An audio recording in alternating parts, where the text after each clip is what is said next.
ከታላላቅ የስታዲየም ኮንሰርቶች እስከ ማህበራዊ ሚዲያ የጦር ግንባሮች የቴዲ አፍሮ ስም ሁሌም ከአንድነት ጋር ይነሳል። ሆኖም ያ ለአንዳንዶች ወርቅ የሆነው ዝማሬ ለሌሎች የቅሬታ ምንጭ ሆኖ ቀጥሏል። ለምን? ዛሬ በዘገባ ልዩ ትንታኔ ቴዲ አፍሮ በሀገር ግንባታ ትርክት ላይ የፈጸማቸውን ስህተቶችና ያስከተሉትን ፖለቲካዊ ዋጋ በዝርዝር እናቀርባለን። በኢትዮጵያ የኪነ ጥበብ ሰማይ ስር ባለፉት 2 አስርት ዓመታት ውስጥ እንደ ቴዎድሮስ ካሳሁን ስሙ የገነነ ዝናውም የናኘ ድምፃዊ ማግኘት አዳጋች ነው። እግር ኳስ ሜዳዎችን በአድናቂዎች ማጥለቅለቅ፣ ጎዳናዎችን በዜማዎቹ ማወቅ እና የብዙዎቹን ልብ በአንድነት ትርክት መግዛት የቻለ ሰው ነው። ቴዲ አፍሮ ለብዙዎች ከድምፃዊነት በላይ ነበር። እርሱ ለቆሰለችቱና ለተከፋፈለችው ኢትዮጵያ የፈውስ ቅባት፣ ለጠፋው ብሔራዊ ኩራት ደግሞ ዳግም አንቂ ተደርጎ ተቆጠረ። ይህ የሆነው በድንገት አይደለም። ቴዲ አፍሮ ወደ አደባባይ የወጣበት ወቅት ኢትዮጵያ በከባድ የፖለቲካ ሽግግርና የማንነት ጥያቄዎች ውስጥ የምትናጥበት ጊዜ ነበር። በዘርና በጎሳ ፖለቲካ የሰለቸው ሕዝብ ኢትዮጵያ የሚለውን ስም ያለ ፍርሃት ከፍ አድርጎ የሚዘምርለትን ድምፅ በከፍተኛ ጥማት ይጠብቅ ነበር። በዚያ የጭንቅ ወቅት ነው ቴዲ አቤቱ ኢትዮጵያ እያለ በታሪክ ድርሳናት ውስጥ ተቀብረው የነበሩ ነገሥታትን ስም እያነሳ ብሔራዊ ስሜትን ዳግም የቀሰቀሰው። በዚህ ሂደት ውስጥ ቴዲ አፍሮ የሙዚቃ ንጉሥ ብቻ ሳይሆን የአንድነት ምልክት ተደርጎ ተወሰደ። የእርሱ ዘፈኖች በታክሲዎች፣ በቃፊዎችና በሰርግ ቤቶች ብቻ ሳይሆን በፖለቲካ ሰልፎችና በተቃውሞ አደባባዮች ላይ እንደ ብሔራዊ መዝሙር ያገለግሉ ጀመረ። የአድናቂዎቹ ፍቅር እስከ አምልኮ ደረሰ። ይህ ከልክ ያለፈ ተቀባይነትና የተሰጠው የአንድነት ጥበቃ ሚና ግን በትከሻው ላይ የማይሸከሙትን ከባድ ሸክም አሳረፈበት። አንድ ድምፃዊ በአንድ ሀገር ብሔራዊ ማንነት ላይ ይህን ያህል ግዙፍ ተጽዕኖ ማሳረፉ በራሱ የሚደነቅ ቢሆንም በዚሁ ልክ ደግሞ የሚጠበቅበትን ጥንቃቄና የኃላፊነት ሚዛን አዛባው። ቴዲ አፍሮ ለአንድ ወገን የቁርጥ ቀን ልጅ፣ ለሌላ ወገን ደግሞ የድሮውን ስርዓት ናፋቂና የታሪክ ቁስልን የሚነካካ ሰው ሆኖ መታየት ጀመረ። ዛሬ በዘገባ የምንዳስሰው ዋናው ነጥብ እዚህ ጋር ይነሳል። ቴዲ አፍሮ በኪነ ጥበብ ንጉስነቱና በአንድነት ሰባኪነቱ መካከል የፈጠረው ክፍተት ምንድን ነው? የኢትዮጵያዊነት ትርክቱስ ለምን ሁሉንም ወገን ማቀፍ ተሳነው? ከውዳሴው በስተጀርባ ያለውን እውነታ ስንመረምር ቴዲ አፍሮ በአንድነት ስም የሰራቸው ስህተቶች የሀገሪቱን ፖለቲካዊ ቁስል እንዴት እንዳባባሱት ማስተዋል እንችላለን። የኪነ ጥበብ ስራው በራሱ ጥያቄ ውስጥ ባይገባም በዜማዎቹ ውስጥ የሰነቃቸው የታሪክ አተረጓጎሞች ግን ዛሬ ላይ ለደረስንበት የትርክ ጦርነት መንገዱን ጠርገዋል። ይህ መቆለፊያ የሚነግረን አንድ ጥልቅ እውነት አለ። አንድ አርቲስት የሀገር ምልክት በሚሆንበት ጊዜ የሚናገረው እያንዳንዱ ቃልና የሚዘፍነው እያንዳንዱ ስንኝ ከጥበብ አልፎ የታሪክ ሰነድ ሆኖ ይቆጠራል። ቴዲ አፍሮ ግን ይህንን ታሪካዊ ኃላፊነት ከኢትዮጵያ ውስብስብ ብዝሃነት ጋር እንዴት አላጋጨውም ወደሚለው ጥልቀት እንገባለን። የቴዲ አፍሮ የጥበብ ጉዞ ከፍቅር ዜማዎች ወጥቶ ወደ ታሪክ አደባባዮች ሲሻገር በኢትዮጵያ ሙዚቃ ታሪክ ውስጥ ታይቶ ማይታወቅ አዲስ ምዕራፍ ተከፈተ። እርሱ ዝም ብሎ ድምፃዊ ሳይሆን የቀብር አፈር ፈንቅለው የወጡ የታሪክ ገጾችን በዜማ የሚተርክ ታሪክ ነጋሪ ሆነ። በተለይም አጼ ቴዎድሮስንና አጼ ምኒልክን ወደ ዘመናዊው የሙዚቃ መድረክ ይዞ ሲመጣ የፈጠረው መነቃቃት ከጥበብ አድናቆት አልፎ ወደ ብሔራዊ ንቅናቄ ተለወጠ። ይህ ወቅት የኢትዮጵያ ወጣቶች በማንነታቸውና በታሪካቸው ላይ ከባድ ጥያቄዎችን የሚያነሱበት፣ የብሔር ፖለቲካውም የሀገርን የጋራ ትርክት እየሸረሸረ ባለበት ሰዓት ነበር። ቴዲ አፍሮ በስሙ የሚጠራቸውን የ1800ዎቹን ንጉሥ አጼ ቴዎድሮስን በዜማዎቹ ሲያነሳ ለብዙዎች የጠፋውን የኢትዮጵያ አንድነት ናፋቂና ዳግም ወታደር ሆኖ ታየ። ቴዎድሮስ የሚለው ስም በራሱ የአንድነትና የዘመናዊነት መጀመሪያ ተደርጎ ስለሚወሰድ ወጣቱ ትውልድ በቴዲ አፍሮ ድምፅ ውስጥ የጠፋችውን ታላቅ ሀገር መፈለግ ጀመረ። ከዛም አልፎ የአድዋን ድልና አጼ ምኒልክን ገድል የዘከረበት ጥቁር ሰው የተሰኘው አልበም ሲወጣ ጉዳዩ ከሙዚቃ ሽያጭ በላይ ሆነ። ስታዲየሞች በኢትዮጵያ ሰንደቅ ዓላማ ደመቁ። የንጉሳውያኑ ምስል ያለባቸው ቲሸርቶች የከተማው ፋሽን ሆኑ። ቴዲም የትውልዱ ድምፅ ተደርጎ ተሾመ። ይህ መባባስ ግን ሌላ ገጽታ ነበረው። ቴዲ አፍሮ ታሪክን ወደ ሙዚቃ ሲያመጣው የታሪኩን ውስብስብነትና የሚያስከትለውን ፖለቲካዊ ውዝግብ ግምት ውስጥ ያስገባ አልነበረም። እርሱ ዘመኑን የሳለው በጀግንነትና በናፍቆት ብሩሽ ብቻ ነበር። ይህ ደግሞ በአንድ በኩል ለኢትዮጵያዊነት ትርክት ትልቅ ጥንካሬ ሲሰጥ፣ በሌላ በኩል ግን በታሪክ አተረጓጎም ላይ ቅሬታ ላላቸው ወገኖች እንደ ትንኮሳ መታየት ጀመረ። ቴዲ አፍሮ የታሪክን ሰዎች ከፍ አድርጎ ሲዘምር፣ የእነዚያ ሰዎች የፖለቲካ ውሳኔዎችና የታሪክ ጠባሶች ዛሬም ድረስ በሚያሳሟቸው ማህበረሰቦች ዘንድ ምን አይነት ስሜት እንደሚፈጥር ሳይረዳ የቀረ ይመስላል። የደጋፊዎቹ ቁጥር በሚሊዮኖች ሲቆጥርና በዲያስፖራው ዘንድ ያለው ተቀባይነት ሲገንን፣ ቴዲ አፍሮ የኢትዮጵያ አንድነት ብቸኛ ባለቤት የመሆን መንፈስ በደጋፊዎቹ ዘንድ እንዲሰርጽ አደረገ።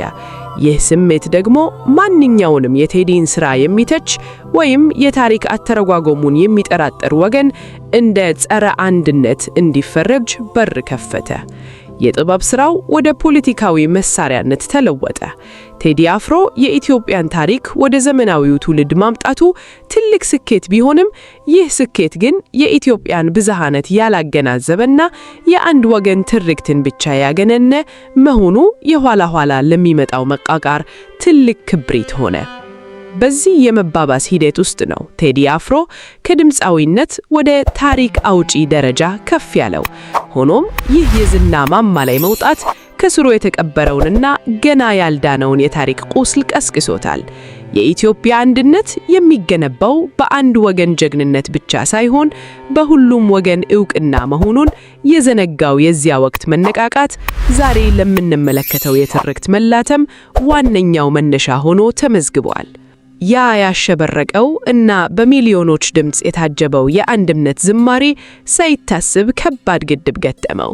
ቴዲ አፍሮ በዜማዎቹ የገነባው አንዲት ኢትዮጵያ የምትለው ስዕል በሀገሪቱ ውስጥ ካለው ውስብስብና ዘርፈ ብዙ የብሔር ፖለቲካ ንቃተ ህሊና ጋር ፊት ለፊት ተጋጨ። ይህ መጋጨት በኢትዮጵያ የኪነ ጥበብና ፖለቲካ መድረክ ላይ ትልቅ መቋረጥን ፈጠረ። ድምፃዊው ለዓመታት የዘመረለት አንድነት ለሁሉም ኢትዮጵያዊ እኩል ትርጉም አለመስጠቱ አደባባይ ወጣ። ቴዲ አፍሮ የሚዘምርላት ኢትዮጵያ ለብዙዎች ናፍቆትና ኩራት ብትሆንም፣ ለሌሎች ወገኖች ግን የታሪክ ጠባሳዎችን የምታስታውስና የገፋቸውን ስርዓት የምታወድስ ሆና ተገኘች። በተለይም በአጤ ምኒልክና በሌሎች ነገስታት ዙሪያ የዘመራቸው ዜማዎች በኦሮሞና በሌሎች የደቡብ ኢትዮጵያ ብሔርተኞች ዘንድ የተለየ ትርጉም ተሰጣቸው። ለአንዱ የነጻነትና የጥቁር ሕዝብ ኩራት የሆነው ታሪክ ለሌላው ወገን የወረራና የማንነት መገፋት ተምሳሌት ተደርጎ መወሰዱ የቴዲን አንድነት ጥያቄ ውስጥ ከተተው። እዚህ ጋር ነው ትልቁ ስህተትና መቋረጥ የተከሰተው። ቴዲ አፍሮ አንድነትን የሰበከው ከአለፈው ታሪክ ውስጥ የተመረጡና ለአንድ ወገን የሚመቹ ገጾችን ብቻ በመጥቀስ ነበር። የኢትዮጵያ ብዝሃነት የሚጠየቀው ጥልቅና ሁሉንም አቃፊ የሆነ ትርክት ከመፍጠር ይልቅ በአንድ ወገን የታሪክ መነጽር ብቻ የቆመች ኢትዮጵያን ለማሳየት ሞከረ። ይህ ደግሞ በብሔር ፖለቲካ ለነቁ ወጣቶችና ፖለቲከኞች ትልቅ የጥቃት ኢላማ እንዲሆን አደረገው። ቴዲ አንድነት ሲል እነርሱ ጭቆናን ሰሙ፣ እርሱ ፍቅር ሲል እነርሱ የበላይነትን አዩ። ይህ በትርክቶች መካከል የተፈጠረው ስምምነት ማጣት የቴዲ አፍሮን ጥበብ ሥራዎች ከመዝናኛነት አውጥቶ የፖለቲካ ግብግብ ማዕከል አደረጋቸው። በአንድ ወቅት የሁሉንም ኢትዮጵያዊ ልብ ያሸንፍ የነበረው ድምፅ አሁን ወገንን ወገን የሚለይ የድንበር መስመር ሆነ። በስታዲየም ኮንሰርቶች ላይ የሚታየው ደስታ በማህበራዊ ሚዲያና በፖለቲካ መድረኮች ላይ የሚሰነዘሩ የጥላቻና የነቀፋ ቃላት ተተካ። ይህም ቴዲ አፍሮ የሰበከው አንድነት ምን ያህል መሰረተ ደካማና የሀገሪቱን ወቅታዊ ነባራዊ ሁኔታ ያላገናዘበ እንደነበር ያሳየ ትልቅ ክስተት ነበር። የጥበብ ሰውነቱ ለአንድ ወገን ትርክት መቆሙ የኢትዮጵያን ጋራ ቤት ለመገንባት የሚያስፈልገውን መግባባት ከማገዝ ይልቅ ልዩነቶች እንዲሰፉና ቁስሎቹ እንዲመረቅዙ ሳያውቀው መንገድ ጠረገ። ቴዲ አፍሮ ኢትዮጵያን የወደደበት መንገድ ሌላው ወገን ኢትዮጵያን ከሚረዳበት መንገድ ጋር ባለመገናኘቱ ያ ተአመነበት አንድነት ድልድል ሳይገነባ ተቋረጠ። ይህ መቋረጥ ደግሞ ድምፃዊውን ከማረዳት ባለፈ በኢትዮጵያ አንድነት ላይ የሰራው ትልቁ ስልጣዊ ስህተት ሆኖ ተመዘበ። በኢትዮጵያ የሙዚቃ ታሪክ ውስጥ እንደ ያስተሰርያል እና ጥቁር ሰው የፖለቲካና ማህበራዊ ውጥረት መነሻ የሆኑ አልበሞችን ማግኘት አስቸጋሪ ነው። እነዚህ ሁለት የጥበብ ስራዎች ቴዲ አፍሮን ከድምፃዊነት ወደ ትልቅ የፖለቲካ ተዋናይነት ያሸጋገሩት ቢሆንም በሀገሪቱ ውስጥ ያለውን የትርክት ስምጥ ይበልጥ እንዲሰፋና ውጥረቱ እንዲገን በማድረግ ረገድ ግንባር ቀደም ሚና ተጫውተዋል። ያስተሰርያል በወጣበት ወቅት ኢትዮጵያ በታሪኳ ከፍተኛውን የፖለቲካ ትኩሳት የምታስተናግድበት የ1970 ምርጫ ዋዜማ ነበር። ቴዲ በዚህ ዜማው አዲሱ ትውልድና ያለፈው ታሪክ መካከል ያለውን ግጭት እንዲሁም የገጁ ፓርቲ የኢትዮጵያን ታሪክ የመተርጎም መንገድ ላይ ጥያቄ ያነሳ። ለአንድ ወገን ይህ ዜማ በጭቆና ውስጥ ያለ ህዝብ ብሶት መተንፈሻ፣ የለውጥ ጥማት መግለጫና እንደ ብሔራዊ መዝሙር የሚቆጠር የቁርጥ ቀን ድምፅ ሆነ። ሆኖም ለገጁ ፓርቲና ለደጋፊዎቹ ይህ ዝማሬ ተራ ሙዚቃ አልነበረም። ይልቁንም የቆየውን ስርዓት ለመመለስ የሚደረግ የፖለቲካ ሴራና በብሔር ብሔረሰቦች እኩልነት ላይ የተሰነዘረ ጥቃት ተደርጎ ተፈረጀ። ውጥረቱ ይበልጥ የገነነው ግን ጥቁር ሰው የተሰኘው አልበም ለአድማጭ ሲበቃ ነው። ቴዲ አፍሮ አፄ ምኒልክንና የአድዋን ድል የዘከረበት መንገድ በኢትዮጵያ ፖለቲካ ውስጥ ያለውን የዘመናት የታመገውን ቁስል በሂል ነካው። በአንድ በኩል የኢትዮጵያን ሉዓላዊነትና የጥቁር ህዝብ ኩራት የሚናፈቀው ወገን ቴዲን እንደ ታሪክ አዳኝ አድርጎ ከፍ አደረገው።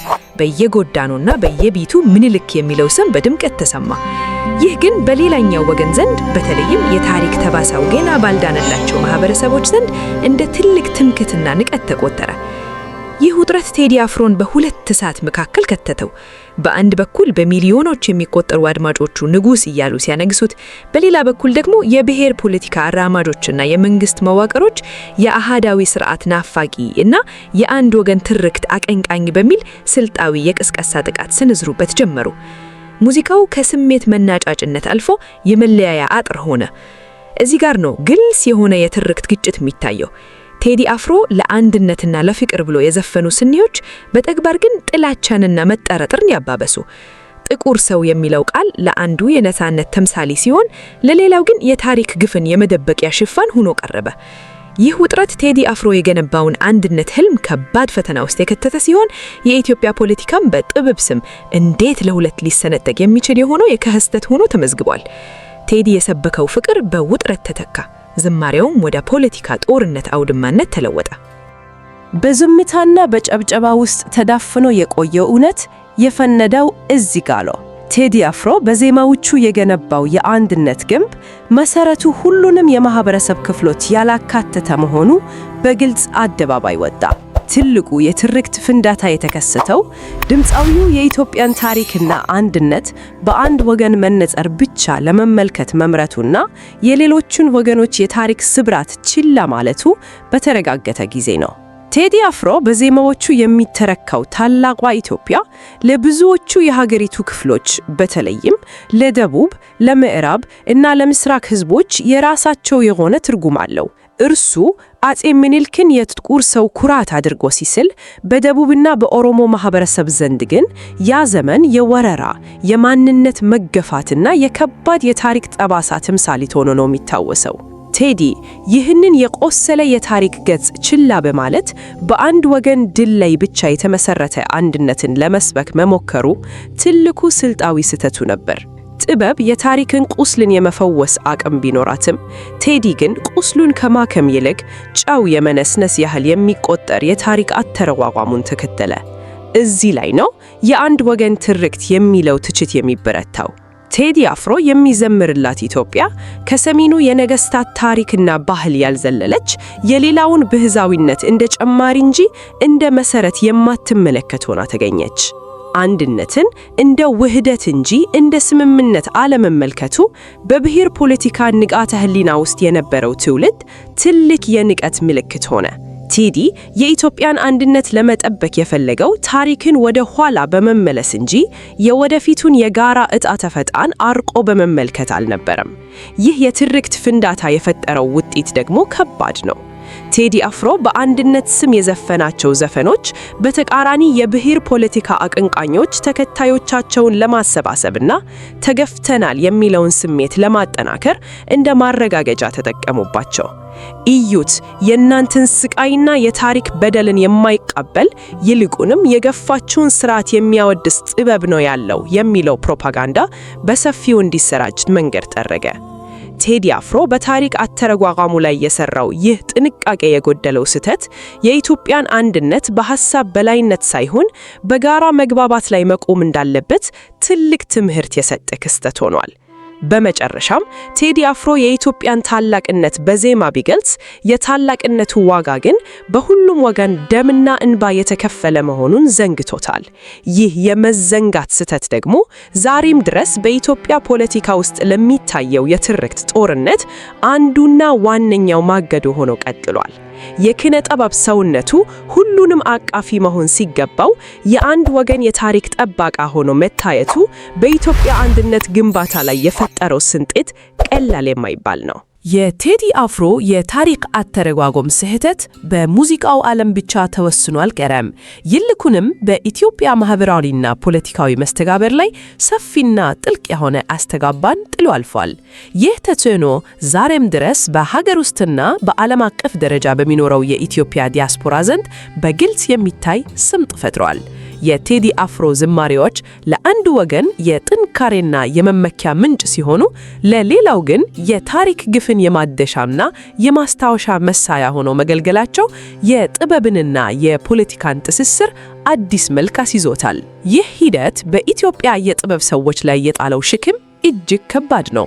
ከቴዲ አፍሮ በኋላ የሚነሱ ድምፃውያን፣ ሰዓሊያንና ደራሲያን ስለ ሀገርና ስለ አንድነት ሲነሱ ከባድ ስጋት ይገጥማቸዋል። በየትኛው ወገን ልሰለፍ? የማንን ታሪክ ላንሳ? የማንን ስሜት ላቆስል? የሚሉ ጥያቄዎች የፈጠራ ነፃነታቸውን ገድቦታል።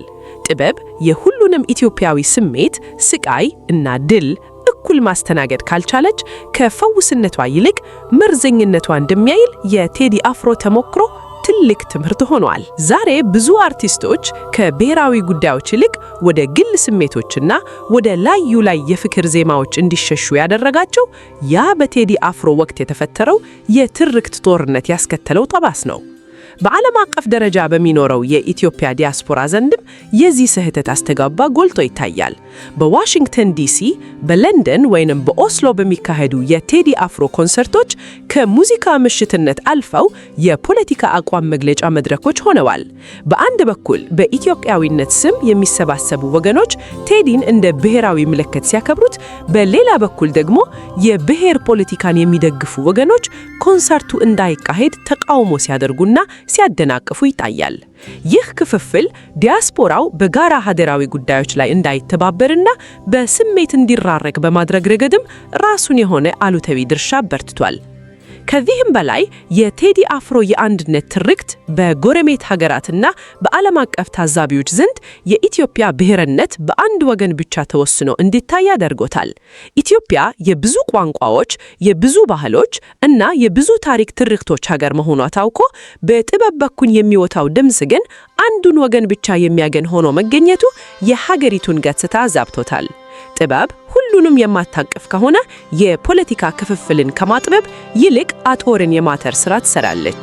ውድ ቤተሰቦቻችን፣ ዛሬ በኢትዮጵያ የምናየው የትርክት ጦርነትና የመጠራረት መንፈስ በጥበብ ሰዎች ዘንድ ለዓመታት ሲዘሩ የቆዩ የአንድ ወገን ትርክቶች ውጤት ነው።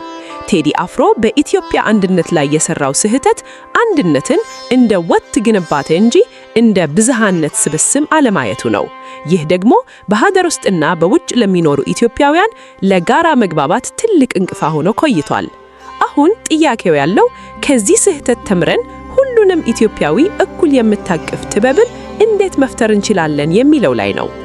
ቴዎድሮስ ካሳሁን በኢትዮጵያ ዘመናዊ ታሪክ ውስጥ የማይፋቅ አሻራ ያሳረፈ፣ በሚሊዮኖች ልብ ውስጥ የነገሰ ታላቅ ድምፃዊ መሆኑ አያከራክርም።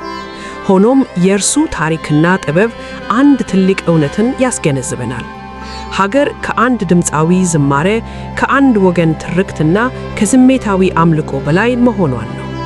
ቴዲ አፍሮ በኢትዮጵያ አንድነት ስም የሰራው ስልጣዊ ስህተት አንድነትን እንደ ናፍቆትና እንደ ድሮው ስርዓት ውበት እንጂ እንደ ዛሬው ብዝሃንነት እና እንደ ነገው የጋራ መግባባት አለመመልከቱ ነው። እውነተኛ አንድነት የሚገነባው የታሪክን ገጾች በማጣቀስ ብቻ ሳይሆን የታሪክን ጠባሶችን በድፍረት በመጋፈጥ ጭምር ነው።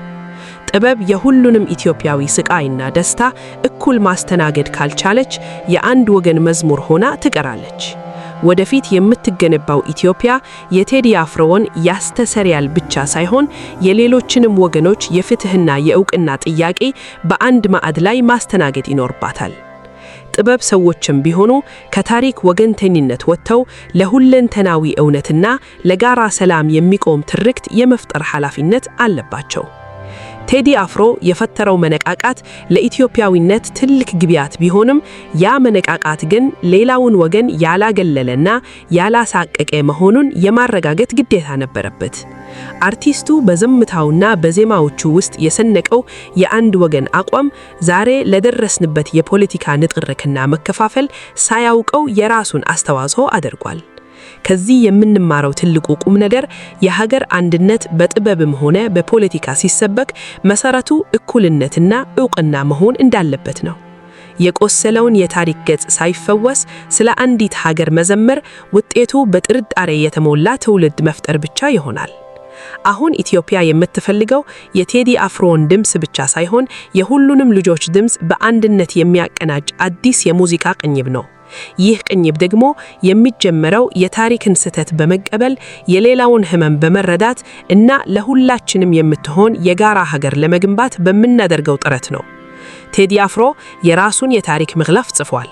አዲሱ ትውልድ ግን ከዚያ ስህተት ተምሮ ሁሉንም አቃፊ የሆነች የታሪክ እስረኛ ያልሆነችን ኢትዮጵያን ለመገንባት ታሪካዊ ኃላፊነት አለበት። ውድ የዘገባ ቤተሰቦች፣ የቴዲ አፍሮ የጥበብ ጉዞና በኢትዮጵያ አንድነት ላይ የፈጠረውን ተጽዕኖ በተመለከተ ሰነቅነው ትንታኔ ይህንን ይመስላል። ጥበብ ለሀገር ግንባታ ያላት ሚና ከፍተኛ ቢሆንም ጥንቃቄ ካልታከለበት ግን የመለያያ ግንብ ሊሆን ይችላል። እናንተስ በዚህ ጉዳይ ላይ ምን ትላላችሁ? ቴዲ አፍሮ ለአንድነት የሰበከው መንገድ ትክክል ነበር ወይስ ክፍተቶች ነበሩበት? ሐሳባችሁን በኮሜንት መስጫው ላይ አጋሩን። እንደነዚህ ያሉ ጥልቅና ሚዛናዊ የሆኑ የዓለምና የሀገር ውስጥ ትንታኔዎች እንዲደርሷችሁ ሰብስክራይብ በማድረግና የደውሉን ምልክት በመጫን ቤተሰብ ይሁኑ። ዝግጅቱን ለሌሎችም በማጋራት ለውይይት መንገድ ይክፈቱ። ስለተከታተላችሁን እናመሰግናለን። ቸር ያቆየን።